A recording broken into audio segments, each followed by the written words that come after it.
तो आपका ICIT online classes में बहुत बहुत स्वागत है। इस कंप्यूटर चैनल को बनाया गया है कंप्यूटर के सब्जेक्ट्स को पढ़ाने के लिए।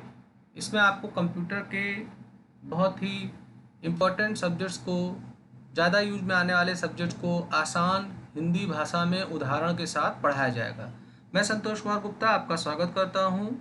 अगर मेरा वीडियो आपको पसंद आए तो इसे अपने दोस्तों को ज़रूर शेयर बटन पर क्लिक करके शेयर करिए, लाइक बटन पर क्लिक करके ज़रूर लाइक करिए, सब्सक्राइब पे बटन पर क्लिक करके आप बेल आइकन को ज़रूर सेलेक्ट करिए। इससे मैं कोई भी नया वीडियो अगर बनाऊंगा तो उसकी अलर्ट आपको तुरंत मिल जाएगी। चलिए आज का मैं क्लास स्टार्ट करता हूं। तो मैं आज के सामने एक बहुत ही इंटरेस्टिंग वीडियो लेके आया हूं, टैली। तो आपने भी देखा होगा कि एक सॉफ्टवेयर है टैली, जो पूरे इंडिया के साथ साथ लगभग 24 कंट्रीज़ में यूज किया आता है। तो आज हमारा जो क्लास होगा वो टैली के बारे में होगा और मैं कोशिश कर रहा हूँ कि आपको मात्र 30 मिनट्स में टैली का जो बेसिक होता है उसके बारे में मैं आपको नॉलेज दे सकूँ। तो पहले थोड़ा मैं टैली का एक परिचय दे दूँ। देखिए, टैली जो है ये एक सॉफ्टवेयर है, ये एक एप्लीकेशन सॉफ्टवेयर है और बहुत ही एक गर्व की बात है कि ये हमारे भारत के द्वारा ही बनाया गया है और ये भारत के साथ साथ लगभग 24 देशों में यूज किया जाता है। टैली जो है ये आज से नहीं यूज हो रहा है, ये पिछले 30 से 35 साल से हमारे इंडियन मार्केट के साथ साथ विदेशों में यूज हो रहा है। तो जैसे जैसे अकाउंट्स में बदलाव आता है वैसे वैसे टैली के वर्जन्स आते हैं। तो फिलहाल इस समय जो टैली चल रहा है वो ERP 9 चल रहा है और जो टैली ERP 9 होगा ये सक्षम होता है आपके अकाउंट्स का काम करने के लिए, आपके इन्वेंट्री के काम को करने के लिए, आपके टैक्सेशन के काम को करने के लिए, आपके पेरोल के काम को करने के लिए। 4 बड़े फील्ड्स होते हैं जिन्हें टैली कवर करता है और टैली बहुत ही रोजगार परक कोर्स होता है। अगर कोई व्यक्ति चाहता है कि हम कम समय में कम पैसा खर्च करके कोई कोर्स करके एक हैंडसम जॉब पा सके तो उसके लिए टैली बहुत उपयुक्त होता है। तो अगर आपको टैली का नॉलेज है तो आप अपना अच्छा कैरियर अकाउंट्स के फील्ड में बना सकते हैं। तो टैली अकाउंटिंग सॉफ्टवेयर होगा, इसके मदद से हम लोग अकाउंट्स मैनेजमेंट का काम करते हैं। स्पेशली जब से GST लागू हो गया है तब से इसकी डिमांड बहुत ज़्यादा हुई है। तो टैली को कैसे ओपन करेंगे, ओपन करने के बाद उसमें हम कैसे क्या काम करेंगे, ये सारी बातें हम आपको आज बताने वाले हैं। तो टैली का जो सॉफ्टवेयर आता है ये 2 प्रकार का आता है, एक एजुकेशनल पर्पज के लिए आता है और एक कमर्शियल पर्पज के लिए आता है। तो अगर आप कोई व्यवसाय कर रहे हैं और आपने व्यवसाय के अकाउंट्स को टैली के माध्यम से कर रहे हैं तो आपको टैली को परचेज करना होगा। ये ओपन सोर्स नहीं है, ये पेड सॉफ्टवेयर है। मैं एजुकेशनल सॉफ्टवेयर का यूज कर रहा हूँ क्योंकि मुझे टैली पे कोई जॉब नहीं करना है, केवल आपको एजुकेशन के उद्देश्य से टैली के बारे में बताना है। तो फिलहाल टैली अगर आपने अपने कंप्यूटर में इंस्टॉल कर रखा है तो आपको उसका एक आइकन डेस्कटॉप पे मिल जाएगा। आप इसके ऊपर राइट बटन क्लिक करके इसको आप ओपन कर लेंगे। ओपन करने के बाद आपके सामने एक बॉक्स आएगा। उस बॉक्स में चूंकि हमारा जो टैली है ये लाइसेंस वाला नहीं है, एक्टिव सॉफ्टवेयर नहीं है, ये केवल एजुकेशन उद्देश्य के लिए है, तो ये एक बॉक्स आएगा। इस बॉक्स को हम लोग स्टार्टअप बॉक्स बोलेंगे। अगर आप फर्स्ट टाइम टैली अपने कंप्यूटर में डाले हुए हैं और वो लाइसेंस वाला भी अगर है तो उसे एक बार एक्टिवेट ऐसे करना होता है। तो टैली का जो सेटअप है ये टैली के वेबसाइट पे आपको मिल जाएगा, आप उसे लोड कर लीजिए। और टैली को अगर आपने परचेज किया है तो उसके साथ उसका लाइसेंस की वगैरह मिलता है, तो आप यहाँ से उसको एक्टिवेट करेंगे, फिर वो एक्टिव हो जाता है। और यहाँ देखो लास्ट में एजुकेशनल मोड लिखा हुआ है, अगर एक्टिव होगा तो यहाँ पे एक्टिव मोड लिखा हुआ होगा। अब चूंकि मैं वर्क कर रहा हूँ एजुकेशनल मोड में तो मैं यहाँ आऊँगा और इसको मैं सेलेक्ट कर लूँगा। तो एजुकेशनल मोड में क्या होता है कि आप केवल टैली को पढ़ने या पढ़ाने के लिए काम कर सकते हैं। इसमें एक बाउंडेशन होता है कि आप कई डेट्स का ट्रांजैक्शन नहीं कर सकते हैं, केवल आप 3 डेट्स का ही ट्रांजेक्शन कर पाएंगे। तो ये सिखाने के लिए बहुत ही उपयुक्त होता है। वैसे टैली का जो सॉफ्टवेयर है उसे अगर आप परचेज करोगे तो वो लगभग 18 से 20 हज़ार रुपये का सिंगल यूज़र आता है, मल्टी यूज़र लगभग 80 से 85 हज़ार का आता है। खैर, टैली को जब आप खोलोगे तो यहाँ पे select company, create company, backup, restore का ऑप्शन आएगा। क्योंकि मेरा कोई कंपनी नहीं है तो पहले मैं कंपनी बनाऊंगा और आपको सिखाऊंगा कि कंपनी कैसे बनाया जाता है। तो पहले आप क्रिएट कंपनी पे क्लिक करेंगे, या जो रेड बटन, रेड कलर का लेटर होता है सी, उस पर भी केवल सी प्रेस करेंगे तो ये बॉक्स आ जाएगा।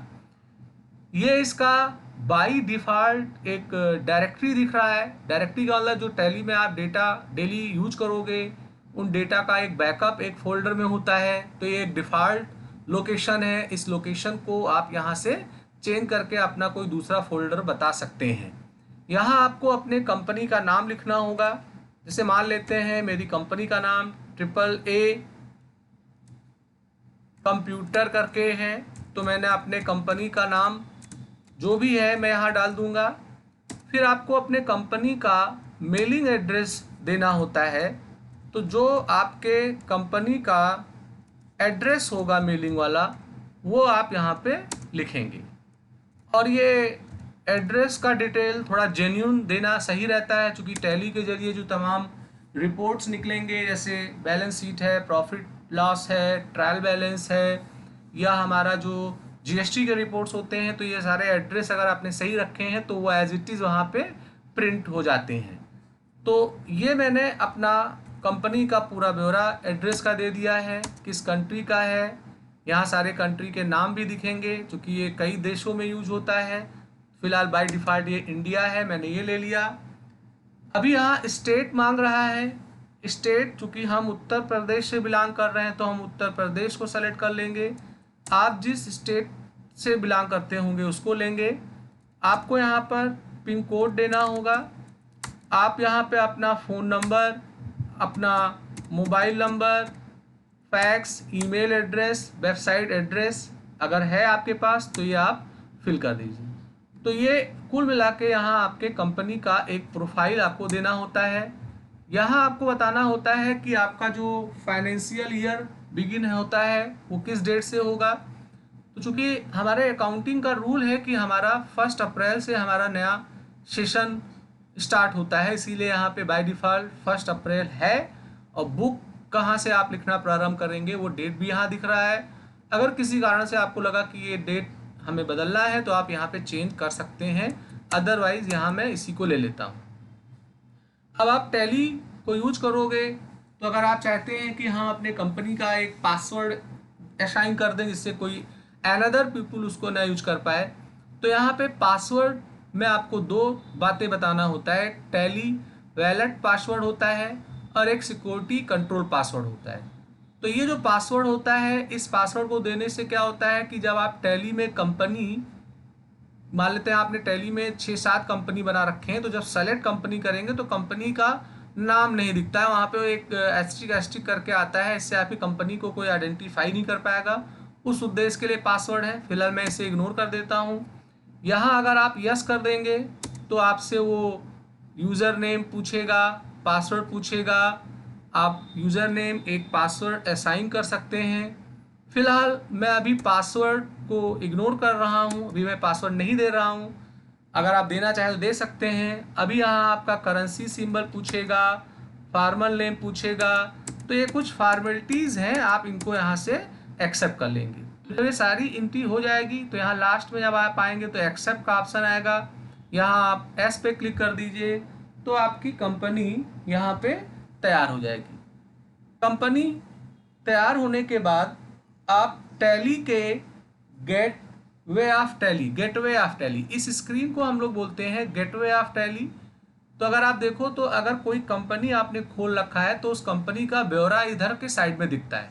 कंपनी का नाम क्या है, अभी देखिए यहाँ पे कोई वाउचर मैंने नहीं भरा है इसलिए कोई डिटेल नहीं आ रहा है। कंपनी का पीरियड दिखेगा, डेट दिखेगा। तो ये आपके कंपनी को दिखाएगा जो प्रेजेंट टाइम में एक्टिव है। ये आपका गेटवे ऑफ टैली का दूसरा वाला पार्ट है। इधर कंपनी वाला पार्ट हुआ आता है। इसमें आपको जो ऑप्शन मिल रहे हैं वो मास्टर का ऑप्शन मिल रहा है, ट्रांजेक्शन का ऑप्शन मिल रहा है, यूटिलिटी का ऑप्शन मिल रहा है, रिपोर्ट का ऑप्शन मिल रहा है। तो ये इसमें 4 बड़े कैटेगरी मिल रहे हैं। रिपोर्ट से आप जान पा रहे होंगे, यहाँ बैलेंस शीट, प्रॉफिट लॉस, ऐसे रिपोर्ट्स को देख सकते हैं। यूटिलिटी में हम लोग अपने डेटा को इंपोर्ट और एक्सपोर्ट का काम कर सकते हैं। ट्रांजेक्शन में हम लोग जो डेली अपना वर्क करेंगे उससे रिलेटेड जो बाउचर्स एंट्री हमें करने होंगे, वो अकाउंटिंग बाउचर हो सकता है, इन्वेंट्री बाउचर हो सकता है, उसका हम लोग प्रयोग करेंगे। और मास्टर सबसे इम्पॉर्टेंट होता है, जब हम लोग अकाउंट्स या इन्वेंट्री का डिटेल बाउचर में भरेंगे तो उसके लिए हमें लेजर ग्रुप्स वगैरह बनाने होते हैं। तो उन चीज़ों को हम लोग यहाँ से बनाते हैं, इसे हम लोग मास्टर बोलते हैं। तो चलिए पहले हम लोग मास्टर के अंतर्गत देखते हैं कि क्या है। तो मैं पहले अकाउंट इन्फो के अंदर जाता हूँ। तो अकाउंट इन्फो में आपको ये 3 ऑप्शन मिलेंगे। इनमें 2 मेन है, एक ग्रुप है और आपका एक लेजर है। तो समझिए बात को, हमारा जो टैली होता है इसमें हम लोग जब बाउचर की एंट्री करते हैं तो बाउचर की एंट्री को करने के लिए हमें एक लेजर बनाना पड़ता है। जैसे सपोज करिए आपने मोहन को 50,000 रुपये का कोई सामान बेचा है और मोहन ने आपको पैसे अभी नहीं दिए हैं, कुछ पैसे मान लीजिए दिए हैं या कुछ नहीं दिए हैं। तो अगर आप मैनुअली भी काम कर रहे होंगे तो एक डायरी में, एक कॉपी में आप मोहन के लिए एक पेज रिजर्व कर देंगे और उसमें मोहन के द्वारा ट्रांजेक्शन किए गए चीज़ों का ब्यौरा लिखेंगे। तो ऐसे ही टैली में अगर आप काम कर रहे होते हैं तो आपको मोहन के लिए एक लेजर बनाना होता है। और लेजर आप कह सकते हैं जस्ट लाइक एक पेज होता है जिसमें हम अपने पार्टीज़ के या अपने क्लाइंट्स के डिटेल्स को लिखते हैं। सपोज करिए आपके पास में 50 कस्टमर हैं, डेली आपके पास वो सामान खरीदने आते हैं, आप किसी पार्टी से सामान खरीद रहे हैं। तो अगर आप एक दिन का सारा ट्रांजेक्शन एक पेज पे लिख रहे हैं, मान लो मोहन से सामान खरीदा, सोहन को बेचा, एक पेज पे लिख दिया। अब दूसरे दिन फिर मोहन, सोहन, रोहन से आप सामान खरीद रहे हो या आपसे वो खरीद रहे हैं तो उनका लिख दिया। तो अगर आप 6 महीने का सौदा लिखेंगे तो अगर हर पेज पे मोहन, रोहन, सोहन आप लिख रहे हो तो वो मिक्स हो जाएंगे। तो बेस्ट तरीका है कि आप रोहन के लिए एक पेज रिजर्व कर लें, मोहन के लिए एक रिजर्व कर लें, तो अलग अलग पेज बन जाएंगे। तो आइडेंटिफाई करने में हमें आसानी होगा, इस वास्ते हम लोग लेजर बनाते हैं। और जब हम लोग लेजर बनाएंगे तो लेजर के लिए एक ग्रुप होता है, हमें उस ग्रुप को बताना होता है और उस ग्रुप के द्वारा हमारा लेजर अकाउंट्स के मैनर में बिहेव करता है। जैसे उदाहरण के रूप में आपका एसबीआई में अकाउंट है तो आपको एक लेजर बनाना होगा एसबीआई का। अब एसबीआई अकाउंट जो है वो बैंक अकाउंट है तो आपको एक ग्रुप मिलेगा बैंक अकाउंट, आपको उसमें वो चीज़ डालना होगा। तो सबसे पहले ग्रुप को देख लेते हैं। तो हमारा जो टैली है इसके अंदर ग्रुप का ऑप्शन आपको मिलेगा। ग्रुप में आने पे आपको क्रिएट, डिस्प्ले, अल्टर का ऑप्शन मिलेगा। जैसे मैं डिस्प्ले में आता हूँ तो डिस्प्ले में जाने के बाद में टैली के अंतर्गत जो पहले से बने बनाए ग्रुप हैं आपको उनका पूरा डिटेल दिख जाएगा। तो हमारा जो टैली है इसमें 28 आपको बने हुए ग्रुप मिलेंगे। जैसे आपका बैंक अकाउंट हो गया, कैपिटल अकाउंट हो गया। कैपिटल अकाउंट जैसे मान लीजिए आप कोई व्यवसाय स्टार्ट कर रहे हैं 5 लाख रुपए लगा के, तो आपको एक कैपिटल अकाउंट का ग्रुप बनाना होगा। इनकम का हो गया, एक्सपेंस का हो गया, लोन का हो गया। तो ऐसे ये अलग अलग प्रकार के हमारे ग्रुप्स होते हैं। तो देखिए टैली में जो सबसे अहम बात होती है, हमें ये जानना होगा कि हम ग्रुप का प्रयोग कैसे करें। लेजर बनाते समय हमें चूज करना होता है कि कौन सा लेजर किस ग्रुप में जाएगा। तो अगर आपने लेजर का क्रिएशन सही किया है, उन्हें सही ग्रुप में रखा है, तो आपकी रिपोर्टिंग बहुत अच्छे से आएगी, आपकी वाउचर्स की एंट्री बहुत अच्छे से होगी। टैली जो है ये कोई बहुत कठिन टॉपिक नहीं है, बस थोड़ा ध्यान देना होता है ग्रुप और लेजर और वाउचर एंट्री में। बाकी तो रिपोर्ट्स वगैरह तो ये ऑटो आपको जनरेट करके देता है। तो यहाँ आपको 28 ग्रुप मिल रहे हैं। आप इन 28 ग्रुप के अंतर्गत अपने लेजर्स को रखने का काम करते हैं। और अगर आप चाहें तो आप नया लेजर बना सकते हैं। नया लेजर बनाने का मतलब ये हुआ, जैसे सपोज करिए कि आप एक इंस्टीट्यूट चलाते हो, आपका जो इंस्टीट्यूशन है उसमें आप अलग अलग कोर्सेज को पढ़ाते हो और उसके जरिए आपको फीस मिलती है। तो आप क्या करोगे, ऐसे रमेश नाम का स्टूडेंट है, अशोक नाम का स्टूडेंट है, ऐसे बहुत सारे स्टूडेंट होंगे। उनमें कुछ स्टूडेंट है मान लेते हैं कि ओ लेवल का कोर्स कर रहे हैं, कुछ स्टूडेंट्स जो हैं वो मान लेते हैं कि आपका अकाउंटिंग का कोर्स कर रहे हैं। तो अगर आप स्टूडेंट के नाम का लेजर बनाएंगे तो उन्हें आपको एक ग्रुप में रखना होगा कि वो सन्डी डिबेटर हैं कि क्रेडिटर हैं, तो वो बना बनाया ग्रुप है। पर अगर आप चाहते हैं कि हम कोर्स के नाम का एक ग्रुप बना लें और उसमें हम अपने स्टूडेंट को डालें, जैसे मैंने यहाँ पे एक ग्रुप बना लिया, CCC कोर्स का मैंने ग्रुप बना दिया, तो ये रहेगा तो उसी 28 किसी एक ग्रुप में। तो आपको यहाँ पे चुनना होगा कि जो CCC वाला कोर्स है ये किसके अंदर आएगा, किस ग्रुप के अंतर्गत आएगा, वो आपको यहाँ बताना होगा कि आपके सन्डी क्रेडिटर्स हैं कि आपके सन्डी डिबेटर्स हैं। तो अगर आपको पैसा इनकम के रूप में मिल रहा है तो उस आधार पे आप चुनोगे, अगर आप पैसा खर्च कर रहे हो तो आपको उस आधार पे यहाँ पे चुनना होगा। तो आप ऐसे एक ग्रुप भी बना सकते हो और उन्हें किसी आप एक अंडर ग्रुप में आपको डालना होगा और वो एज ए बिहेव करेगा ग्रुप ही। तो यहाँ से आप बना सकते हैं ग्रुप। और बैक आने के लिए आपको टैली में एस्केप की प्रेस करना होगा, एस्केप की का बहुत यूज होता है। तो क्रिएट से ग्रुप नया बनेगा, डिस्प्ले से जो ग्रुप आपके पास में है उन्हें आप देख पाएंगे। और अल्टर से आपने कोई ग्रुप बनाया है, ग्रुप की स्पेलिंग गलत हो गई है, उसे किसी गलत सब ग्रुप में आपने डाल दिया है, तो उसमें आप बदलाव कर सकते हैं। और अगर आप मल्टीपल ग्रुप में जाएंगे तो अगर मान लेते हैं आपको एक साथ बहुत सारे ग्रुप का क्रिएशन करना है तो यहाँ एक बार में हम एक ही ग्रुप को बना पाते हैं। यहाँ अगर हम गए तो हम यहाँ एक साथ कोई एक ग्रुप चुन लेते हैं। जैसे मान लीजिए मैंने यहाँ पे बैंक अकाउंट चुन लिया। अब बैंक अकाउंट चुनने के बाद मान लेते हैं हमारा एक अकाउंट SBI में है, तो ये ऑटोमेटिक आप देखेंगे यहाँ पे बैंक अकाउंट हो जाएगा। एक मेरा SDFC में है, तो आपको यहाँ पे केवल एक बार अपने एक मेन ग्रुप का नाम बताना होगा और उसके अंडर जितने भी आपके ग्रुप बन रहे होंगे उनका खाली आपको नाम चुनना होगा। तो ये एक बेनिफिट है कि एक साथ कलेक्टिव आप यहाँ पे ग्रुप बना सकते हैं। और अगर वो ग्रुप बनाया है तो उसे डिस्प्ले भी करेंगे और हम अल्टर भी करेंगे। तो ये ग्रुप होता है, इसकी ज़रूरत तब होती है जब हमें कोई नया ग्रुप बनाना होता है। अब आपका ग्रुप जब हो जाता है तो इसके साथ आप देखेंगे कि लेज़र आएगा। लेज़र के अंदर आप जाएंगे तो इसमें भी आपको ऑप्शन मिलेगा क्रिएट का, डिस्प्ले का, अल्टर का। तो फिलहाल बाय डिफ़ॉल्ट आपको दो लेज़र टैली में बने हुए मिलते हैं, एक कैश का, एक प्रॉफिट एंड लॉस अकाउंट का। ये दो बने हुए होते हैं। बाकी हमें अपने ऑर्गेनाइजेशन के काम करने के नेचर के आधार पे हमें लेज़र्स बहुत सारे बनाने पड़ते हैं। तो आप क्रिएट में जाएंगे तो क्रिएट में आपको लेजर क्रिएशन का ऑप्शन मिलेगा। जैसे मान लीजिए मुझे एक लेजर बनाना है, SBI अकाउंट का हमें बनाना है, तो यहाँ मैंने ये ले लिया। अब ये अंडर किस ग्रुप में जाएगा, तो ये बैंक अकाउंट्स ग्रुप में जाएगा, ये मैंने ले लिया। अब चूंकि ये बैंक अकाउंट है तो बैंक अकाउंट होल्डर का नाम बाय डिफ़ॉल्ट आपका कंपनी हो गया, आपको अकाउंट नंबर, FC कोड, ये सारे डिटेल्स आपको बैंक के रिलेटेड यहाँ पे भरने होंगे। देखिए अभी मैंने जो आपको टैली पढ़ाया है इसमें मैंने कहीं पे GST की बात नहीं की है। GST को मैं अभी लेके नहीं चल रहा हूँ, GST को इनेबल करना पड़ता है, फिर तब आपको यहाँ जब बैंक का डिटेल दिए तो या कोई लेज़र भी बनाएंगे तो उसमें GST से संबंधित आपको ब्यौरा देना होगा।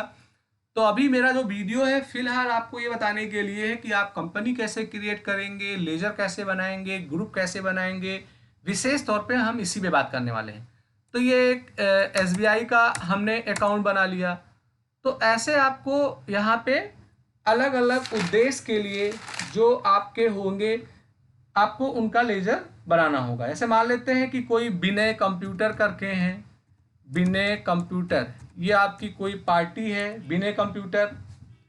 और आपके विनय कंप्यूटर जो हैं ये कंप्यूटर्स बेचने वगैरह का काम करते हैं, आप इनसे कंप्यूटर को परचेज करते हैं। तो आपने यहाँ विनय कंप्यूटर ले लिया। अभी आपको यहाँ पे अंडर डालना होगा कि ये आपके क्रेडिटर्स हैं कि आपके डिबेटर्स हैं। तो जो सुटेबल ग्रुप होगा वो आप यहाँ से सेलेक्ट करेंगे। तो जो हमारे बिने कंप्यूटर हैं, हमने पहले उनका यहाँ पे नाम दे दिया है। नाम देने के बाद अगर आप देख रहे होंगे तो नीचे एक एलाइज का ऑप्शन आता है। तो एलाइज ऑप्शन में उसका एक निक नेम दे सकते हैं। जैसे मान लेते हैं कि आप इनसे परचेज कर रहे हैं सामान, तो ये सन्ड्री क्रेडिटर्स में हो जाएंगे। अब ये बहुत सारी फॉर्मेलिटीज़ हैं। Maintain balance, bill by bill का मतलब होता है कि अगर आप बिल इनवाइस के ऊपर काम कर रहे हैं, जो आगे के वीडियो में बताऊंगा, वो सारे ब्यौरे यहाँ पे देने होंगे। जीएसटी वगैरह फिलहाल मैंने यहाँ अफेक्टेड नहीं कर रखा है, अभी मैं केवल एक साधारण बता रहा हूँ लेजर का क्रिएशन करना, तो ये मैंने बता दिया। अब जैसे मान लेते हैं कि आपको एक लेजर बनाना है सैलरी अकाउंट का, तो आपका यहाँ पे सैलरी अकाउंट हो गया। अब सैलरी अकाउंट जो होगा ये आपका खर्चा है, तो आप इसे खर्चे में डालेंगे। खर्चा भी दो प्रकार का होगा, एक इनडायरेक्ट एक्सपेंस होगा और एक डायरेक्ट एक्सपेंस होगा। तो ये हमने इनडायरेक्ट एक्सपेंस के अंतर्गत डाला हुआ है। अब थोड़ा आपको ये ग्रुप के बारे में नॉलेज रखना होगा कि ये इनडायरेक्ट एक्सपेंस क्या है, डायरेक्ट एक्सपेंस क्या है, बैंक अकाउंट क्या है। आपको ग्रुप्स का नॉलेज अच्छा होगा, तभी ही आप लेजर का क्रिएशन अच्छे तरीके से कर पाएंगे। तो इस तरीके से आप लेजर बनाएंगे। आप यहाँ डिस्प्ले में जाएंगे तो मैंने जो बाद में लेजर बनाए हैं वो सारे लेजर आप यहाँ से देख पाएंगे। अगर लेजर में हमने कोई मिस्टेक किया हुआ है तो अल्टर करके हम किसी लेजर को खोल करके उसमें कोई अल्ट्रेशन करना चाहते हैं, बदलाव करना चाहते हैं, तो वो कर सकते हैं। और आपको इसमें भी विकल्प मिलता है मल्टीपल लेजर क्रिएशन का। तो यहाँ अगर आपको एक साथ कई लेजर बनाने हैं तो आप यहाँ बना सकते हैं। क्रिएट ऑप्शन में गए, क्रिएट ऑप्शन में आने के बाद जैसे मान लेते हैं कि इनडायरेक्ट इनकम है, इनका हमें बनाना है, तो मैंने यहाँ ग्रुप का नाम चुन लिया इनडायरेक्ट इनकम। अब इनडायरेक्ट इनकम में हमारा ऐसे बैंक के द्वारा हमें ब्याज मिलता है, तो हमने यहाँ पे बना लिया बैंक के द्वारा हमें इंटरेस्ट मिल रहा है, ये एक लेजर हो गया। अब चूंकि बैंक की बात आई है तो इसका अगर कोई ओपनिंग बैलेंस है तो आप डाल सकते हैं, अन्यथा आप जीरो कर सकते हैं। अब जैसे मान लीजिए आपको रेंट मिलता है, बिल्डिंग आपने किराए पे दे रखा है तो वो आपने दे दिया। तो ऐसे आप एक साथ कई लेजर क्रिएशन यहाँ पे कर सकते हैं। और अगर उनमें कोई एडिट करना है, बदलाव करना है, तो अल्टर करेंगे, डिस्प्ले से उन्हें देखेंगे। तो ये आपका एक ऑप्शन आता है कि ग्रुप और लेजर। तो जो हमारा मास्टर है, जो टैली गेटवे का मेन मेनू था, आप पीछे स्कैप की से आएंगे तो मास्टर में अकाउंट इन्फो में ग्रुप और लेजर ये दो बड़ी बातें होती हैं। तो हमें किसी भी सौदे का एंट्री करने से पहले उसके लेजर्स बनाने होते हैं और लेजर्स को एक सुटेबल ग्रुप में हमें रखना होता है। और ग्रुप पहले से बने हुए हैं 28, आप चाहें तो एक नया ग्रुप भी बना सकते हैं।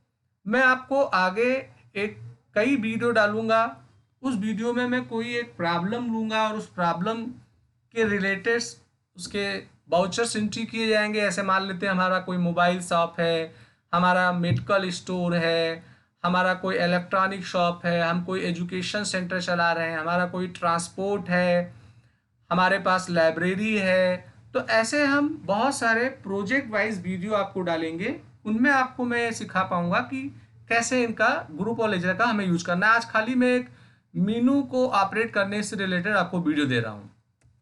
ट्रांजैक्शन की बात आप करें तो अकाउंट वाउचर में आप जाएंगे, तो अकाउंट वाउचर में आने का मतलब आप वाउचर या सौदे की एंट्री करेंगे। तो वाउचर्स भी कई प्रकार के होते हैं, जैसे बाय डिफ़ॉल्ट यहाँ पे पेमेंट वाउचर खुला हुआ है, आपका कंट्रा वाउचर है, रिसीट वाउचर है, जर्नल वाउचर है, सेल्स वाउचर है, परचेज वाउचर है, और बहुत सारे और वाउचर्स हैं जो यहाँ पे आप देख रहे होंगे डिसएक्टिव है।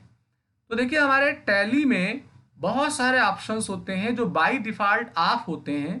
जैसे मान लेते हैं क्रेडिट नोट वाउचर की हमें एंट्री करनी है तो उसको हमें पहले एक्टिव करना होगा, उसके लिए ऑप्शंस होते हैं, उन्हें हमें इनेबल या डिसेबल करना होता है, फिर ये काम करते हैं। तो चूंकि क्रेडिट नोट हमारा जो हो गया ये डिसेबल होगा, इसलिए यहाँ से ये नहीं दिख रहा है। तो आगे जब मैं कोई प्रोजेक्ट लेके पढ़ाऊंगा तो उसमें मैं आपको दिखा पाऊंगा कि कैसे इन्हें इनेबल किया आता है। कंट्रा वाउचर जैसे आप जानते होंगे बैंक के रिलेटेड जितने ट्रांजेक्शन होते हैं वो किए आते हैं। पेमेंट भुगतान वाला हो गया आपका, आपका रिसीप्ट जो हो गया वो आप जो पैसा पा रहे हैं, सेल्स हो गया, अगर आप कोई चीज़ सेल कर रहे हैं, खरीद रहे हैं, और परचेज माने कोई चीज़ बेच कर रहे हैं। तो देखा जाए तो प्रेजेंट टाइम में जीएसटी के लागू होने के बाद जितने भी हमारे वाउचर्स के एंट्री हो रहे हैं वो सेल्स या परचेज में ही हो रहे हैं। बाद में उन्हें हम पेमेंट और रिसीव के रूप में अलग से एंट्री करके उसको एडजस्ट करते हैं। तो ये एक वाउचर का पूरा ब्यौरा आपको दिख रहा है। अब अगर आपने वाउचर की एंट्री करी, जैसे मान लेते हैं कि हम कोई वाउचर की एंट्री एक कर लेते हैं, मैंने लेजर बनाया भी था। जैसे मैं कंट्रा में आ गया, कंट्रा में आने के बाद में यहाँ मैंने ऐसे एसबीआई का अकाउंट एक बनाया था। अब मान लेते हैं कैश मैंने एसबीआई में डिपॉजिट किया है 50,000 रुपये। तो चूँकि 50,000 हमारे पास कैश था नहीं, इसलिए निगेटिव आने लगा और ये बैंक में हमारा क्रेडिट हो गया। तो ये 50,000 रुपये की एंट्री हमारी यहाँ पे हो जाती है। तो इस तरीके से आप किसी भी वाउचर्स का एंट्री करेंगे। अब वाउचर की एंट्री अगर आपने कर दी है तो आपको उसका ऑडिट करना है, माने बदलने, अल्ट्रेशन करना है, तो उससे रिलेटेड आपको बहुत सारे ऑप्शन मिलेंगे। तो फिलहाल अकाउंटिंग वाउचर में आने के बाद में आपको वाउचर्स के टाइप मिलेंगे। आपको सुटेबल वाउचर को लेके उससे रिलेटेड सौदे की रिगार्डिंग यहाँ पे करनी होगी। ये आपका इसके अंदर होता है। इन्वेंट्री की बात मैं फिलहाल नहीं कर रहा हूँ। इन्वेंट्री का मतलब होता है कि अगर आपके पास कोई ऐसा काम है जिसमें आप वस्तुओं को खरीदते हो, बेचते हो, तो आपको उससे रिलेटेड इन्फॉर्मेशन रखने होंगे, अपने गोदाम स्टॉक को मेंटेन करने होंगे, तो उस क्रिया को हम लोग इन्वेंट्री बोलते हैं। तो इन्वेंट्री से रिलेटेड ये हो आता है। यहाँ पे अगर आप आके देखिए तो यहाँ से आप बैलेंस शीट देख सकते हैं, प्रॉफिट लॉस देख सकते हैं। तो ऐसे मैं बैलेंस शीट पे इंटर करूँ तो चूँकि मैंने कोई वाउचर्स वगैरह की एंट्री वगैरह की नहीं है, इसलिए यहाँ पे अभी ये इम्पटी आ रहा है।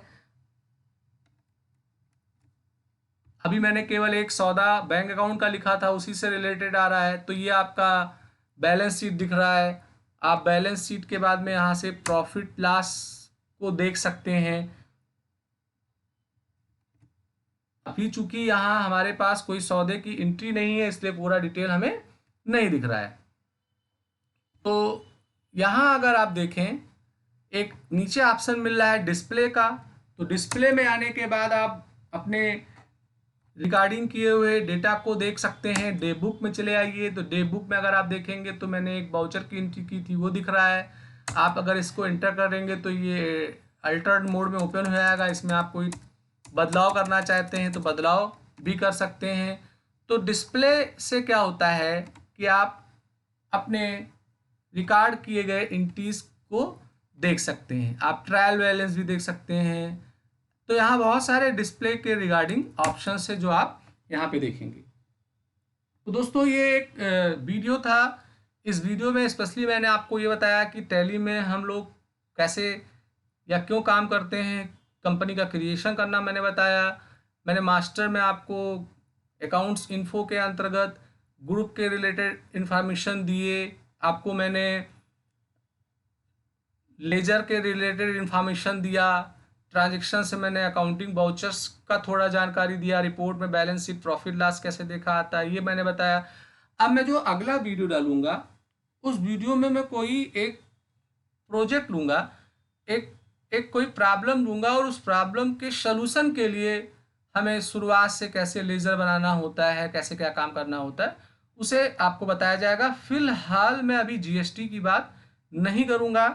जीएसटी की बात तब होगी जब हम लोग टैली के सारे फीचर्स को जान जाएंगे, हम एक्सपर्ट हो जाएं ग्रुप के बारे में, लेज़र के बारे में, रिपोर्टिंग देखने के लिए। फिर तब जीएसटी को इनेबल किया जाएगा और फिर जीएसटी के रिगार्डिंग हम लोग सारा काम करेंगे। तो दोस्तों ये मेरा एक वीडियो था जो मैंने आपको दिखाया।